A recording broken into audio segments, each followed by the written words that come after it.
What would you do if you won the jackpot? If you're thinking about buying a big house or a luxury car, well, that's been done before. In this series, we're not showing you the rich mindset, we're showing you the poor mindset. If you think the rich mindset is too complex, you'll soon realize that the whole point is actually just eliminating your financial mistakes. And now, presenting the king of financial errors, Dr. Peels. For years, Peels worked for just 3 bananas a day, but today, luck smiled upon him. The company gave him the Employee of the Year award and a massive raise. Now, Peels will be bringing home exactly 50 bananas every month. Peels thinks he's now the richest guy in the world. The only thing on his mind is more bananas, more showing off. But hold on, Peels, don't start celebrating just yet. Let's take a look at a true story.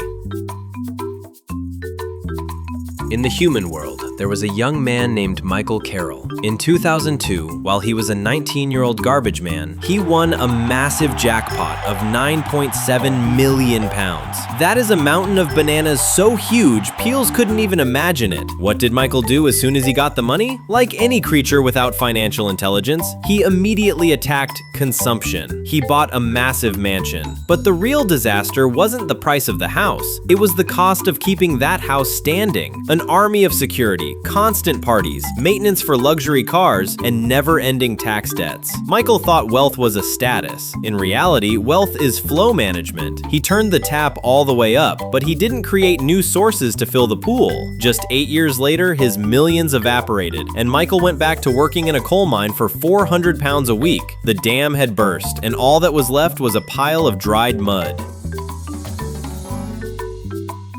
You haven't heard Michael's story, have you, Peels? Of course you haven't, because you were busy buying a bunch of useless subscriptions, ordering takeout, and getting things you don't actually need. Here is the most classic trap, raising your standard of living faster than your income. Peels' income increased 10 times, but he increased his living expenses 20 times. Now Peels has to pay a barber to comb his fur every morning, lemurs to swing his hammock, and the Forest Council for his luxury tree dues. Look, friends, those 50 bananas in Peels' pocket are actually already gone. In fact, Peels doesn't realize it, but he's already spent next month's bananas, because the operating cost of the luxury life he built is much higher than the bananas he earns. By the way, Peels is about to go broke again. If you want to help him out with a few bananas, you'd be doing a huge favor by liking the video.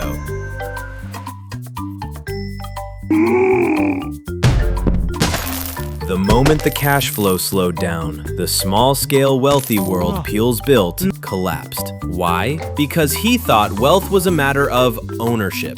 In fact, wealth is that safe distance between your income and your expenses. Peels now has to go back to his old job. But he's poorer now, because not only did he run out of money, but he's also left with the heavy debts brought by a high standard of living. Michael Carroll returned to the mine, and Peels returned to cleaning banana peels.